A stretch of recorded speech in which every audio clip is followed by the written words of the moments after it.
Another year has passed on our European integration path. And thank you, Madam Ambassador, that you're here with us today at Ukrinform.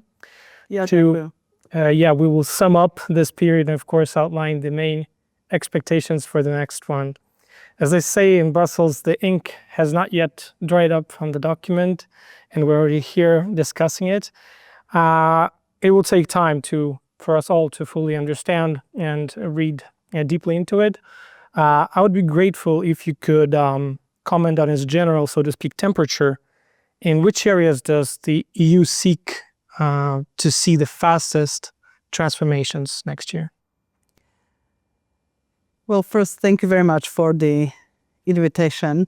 We have been spending long evenings and early mornings reading through the draft. And of course, my colleagues here in Kiev very much contributed to the report and the assessment that took place here in Kiev. And then it was sort of iterated between colleagues in Brussels and with our input.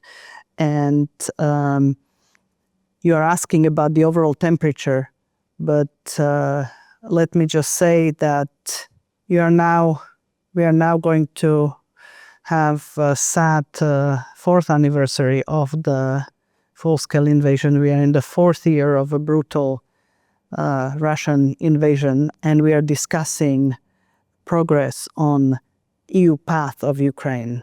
And just sitting back, that is extraordinary. That Ukraine, while fighting for national survival and for sovereignty and for freedom, is at the same time carrying out reforms. I think that is remarkable, and the report acknowledges that. And I think that in general, the report is, I would like to say, well drafted, well balanced. I think it gives credit where credit is due and comments on the very important progress that has been achieved. And I'll give you just two examples of that. And also puts criticism where criticism is needed. So I think it's a well drafted, well balanced report, and it shows the trend of progress that Ukraine has seen. Compared to last year's report, in the areas of good progress, we had 7 areas or 6 areas last year, and we have 12 areas this year. That's one of the matrices, how much progress has been achieved. And the other matrix, the other comparison is level of preparedness. And in last year's report, there was a change in the level of preparedness in 1 chapter. In this year's report, it is 7 chapters. So it's really, the trend is positive. It marks, in the assessment, very important improvement in the judgment on the fundamentals of the economy in Ukraine and its ability to withstand, this is the lingo we use, withstand the competitive pressures of the EU single market. And then it also talks about areas which need to improve. I'm sure we will get into the discussion on rule of law and anti-corruption, but I'll leave that for later. The overall message is that a lot of progress has been done, and it also very clearly identifies areas where further reforms need to be undertaken.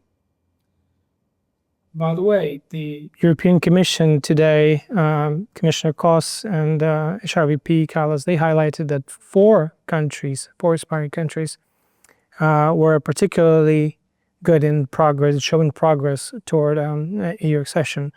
How can you compare the situation of Ukraine with those other 3 countries?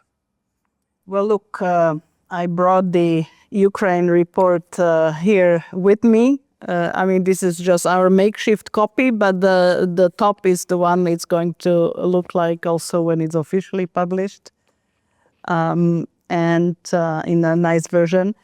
And that's just the Ukraine part. We also had what we call a chapeau communication, an overall sort of report on all the countries, and then each country had its own individual, more detailed part. And indeed, in the overall communication, 4 countries were identified as the frontrunners: Albania, Montenegro, Moldova, and Ukraine. And let me reiterate, none of the countries is in a state of war. So it's actually amazing that Ukraine keeps pace in reforming compared to countries that are not fighting a kinetic war, although the hybrid warfare is of course present everywhere. So the countries are the most advanced, and then there is a series of other countries in different categories, including regress noted in the case of Georgia, etc. And what is also important for the 4 countries is that it speaks about an aspirational date for the end of negotiations. So this is not a legal commitment, but it speaks about the expectation that Montenegro will finish the preparation there, the negotiations by the end of next year, 2026, Albania 2027, and Moldova and Ukraine by the end of 2028. Getting into the specifics of this report, of this enlargement package regarding Ukraine, as you have mentioned, one of the areas that needs improvement in Ukraine is rule of law and anti-corruption efforts. We remember that this topic was in focus this summer when you yourself were really vocal and active, as well as your colleagues in Brussels, as well as people here in Ukraine, highlighting the need to preserve the pace of anti-corruption work. So how do you assess the situation in this area today? And what, in your opinion, are the main tasks facing Ukraine in the next reporting period? Well, look, the area of rule of law and anti-corruption is something that is an evergreen with us. It's one of what we call fundamentals. And so it's something that the European Union pays particular attention, not only in Ukraine, across all the countries that negotiate. And indeed, in July, we had there was a law that was adopted that really was seen as going contrary to what we have been discussing before, and there was a reaction of the public, there was a reaction internationally, and a corrective action was taken right away. So what the report highlights now is what it highlighted also before, the need to continue building track record of investigations and prosecutions and adjudications of corruption cases. And I think what is now put a particular emphasis on is the need to safeguard the independence of the anti-corruption architecture. And I think that's emphasized in the report, and there is a particular chapter on that. In terms of the rest of the judiciary, we are in the process of finalizing judicial reform, and there is a request that we will continue, both with the build-up of the administrative justice system, in strengthening the high anti-corruption court, resetting the constitutional court. So all these things are similar, comments on this similar to what was there last year, but reflecting on the improvements that have happened. And I think also in the overall communication, it says that Ukraine is very much on track, but it needs to ensure that there is no backsliding on the in the rule of law and anti-corruption area, and that we need to continue with these reforms. Well, another important area is national minorities. This autumn, when Enlargement Commissioner came to Ukraine, she welcomed Ukraine's progress in working with and respecting the rights of national minorities. How would you comment on Ukraine's efforts in this regard? Well, I was with Commissioner Kos in Uzhgorod, where she started her 3-day visit of Ukraine earlier this fall. And we had a meeting. We visited 2 of the national minority schools, a Hungarian one and a Slovak one. And we also had a meeting with a full set of the National Minority Council with, I think, 28 representatives of the very diverse minority culture in Ukraine. And the commissioner was a bit taken aback and very reassured by the fact that not a single representative from the minority council would have said anything against EU integration. On the contrary, they were very strongly expressing the view that it's very much in the interest of the national minorities for Ukraine to be part of the EU, and they were very strongly supportive. You mentioned just now, and I heard it from many officials in Brussels, that it's remarkable how Ukraine keeps on reforming in times of war. But we also understand that for institutional changes to be pursued, and in general to keep the state afloat in times of war, some stable and predictable funding is needed for the state to run, critically needed. Can you please share the latest news on the discussions and debates going on around the idea of the reparations law, or other format, or as they say, other option of using frozen Russian assets in the interests of Ukraine, at the same time while keeping in mind the reservations voiced or concerns voiced by Belgium, which holds most of those assets? This was discussed at the summit at the European Council in October. And indeed, most of the assets that are frozen and in a separate account are in Euroclear, which is an entity under Belgian law. So the concerns of Belgium are legitimate, because should Russia come and claim the assets, they would be the first one on the line. So I think that their concerns and views were echoed before. We were all hoping that in October we would have been a little further in the process of this. What has happened as a result is that the Commission was tasked to come up with options for financing. There is commitment from the European Council, from European member states, to provide financing, sustainable financing for Ukraine for the next 2 years. So this will happen.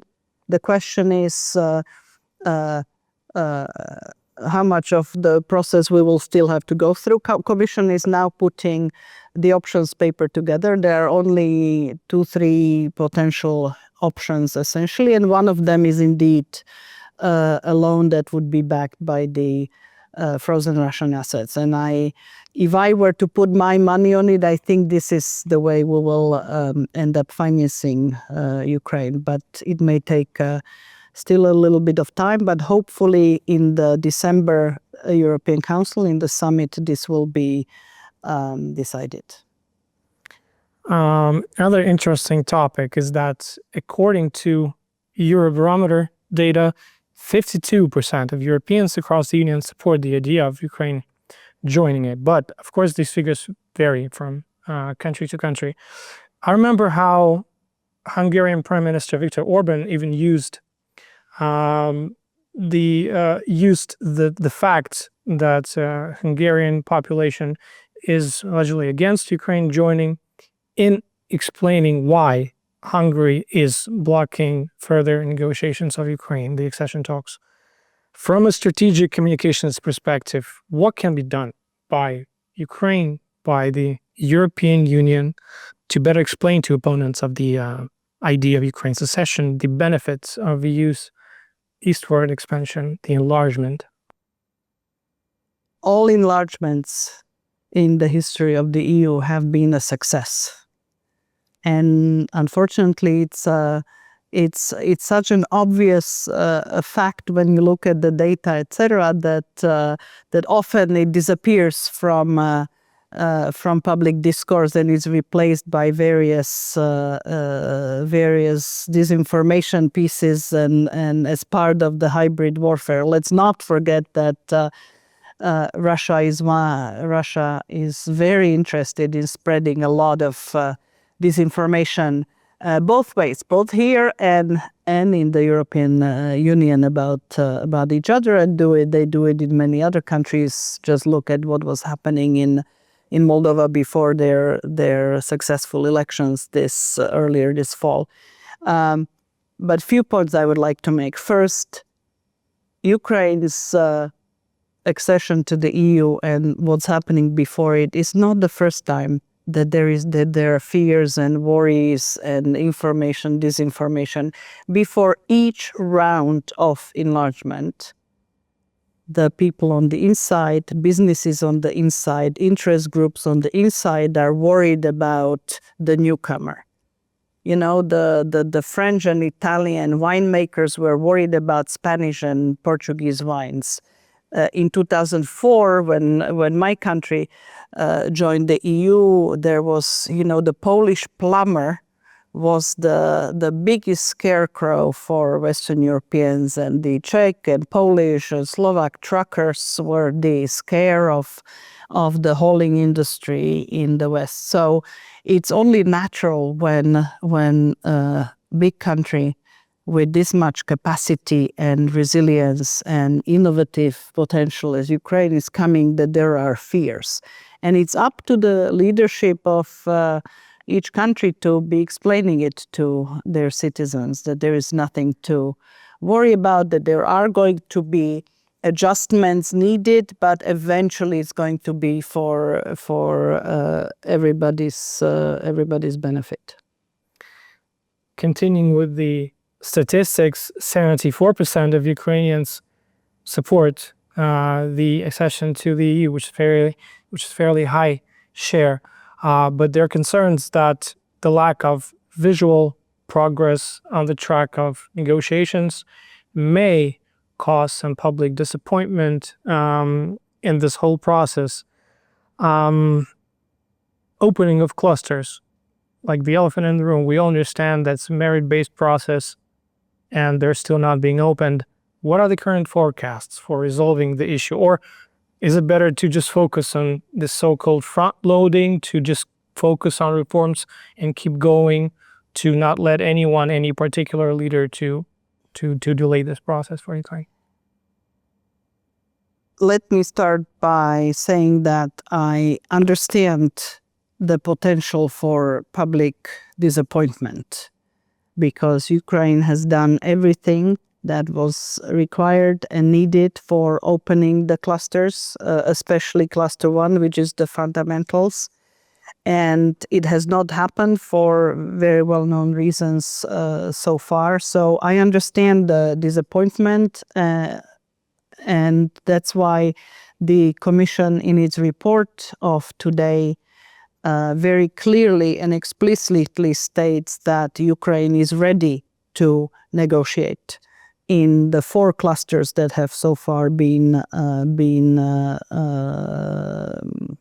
waved through, which is cluster 1, cluster 2, cluster 3, cluster 6, I think. But eventually, when the screening that was successfully finished at the end of October will be formally finalized, I think all 6 clusters Ukraine would be able to follow and negotiate. So it's stated very explicitly, and hopefully that will help allay some of the public disappointment. I think what's important is to concentrate on carrying out the reforms, because the reforms are not done for us, for the European Union. The reforms are done for the sake of modernization of Ukraine and are important for you as a country and you as citizens. And I very much hope that in a foreseeable future there will be sufficient political agreement to actually proceed formally with the opening. But we are not there yet. Ukrainians, of course, aspire to become part of the EU family. It's like a basic understanding for the Ukrainian population. But of course, also the basic needs in the pyramid is security. safety and security. And as the winter approaches, we see that Russia is deliberately targeting energy infrastructure, attempting to plunge Ukraine into darkness, to make people freeze and whatever. I remember the day when I asked you about my hometown Chernihiv, when it went full blackout, and asked you, what is the European Union going to do about that? And you told me that your team is already on its way to Chernihiv to assess the damage and to look into what can be done to help. And actually didn't expect any other answer. But my question is, as winter promises to be difficult, has the EU found opportunities, including in third countries, to help our energy sector? And secondly, how do you assess the effectiveness of Ukraine's use of this assistance provided by the EU? European Union's support for Ukrainian energy since the full-scale invasion during the wartime is a continuum. So we have spent already upwards of 3 billion euros since the beginning of, since February 2022. And unfortunately, I share with you the worry about the upcoming winter. And we do sort of several types of interventions, several types of support. One is the financing of emergency purchase of gas. We use the Ukraine facility guarantee cover to enable European Bank for Reconstruction and Development and European Investment Bank, EBRD and EIB, to together lend 800 million euros, and with the Norwegian grant through the facility, it's close to 1 billion euros for emergency purchase of gas. But I know that more will be needed. This is not enough. And our President von der Leyen, is actively involved in discussions with other countries. She had a very good phone call yesterday with President Zelensky, where also energy was discussed. So emergency purchase of gas is one area. The other area where we are very active and is the repairs, financing and sponsoring repairs of the equipment, whether in state-owned enterprises or big private energy producers to help repair. And my favorite example of this is our civil protection mechanism, which is the transport and logistics way of bringing all the equipment to Ukraine. Actually took apart a power plant in Vilnius and transported it piece by piece to Ukraine. And so there is a lot of equipment. So gas purchases, financing, direct equipment deliveries, and also the emergency humanitarian support to people and communities that are affected. And last but not least, very few days into the full-scale invasion, we connected Ukrainian and Moldovan electricity grid with the continental European grid.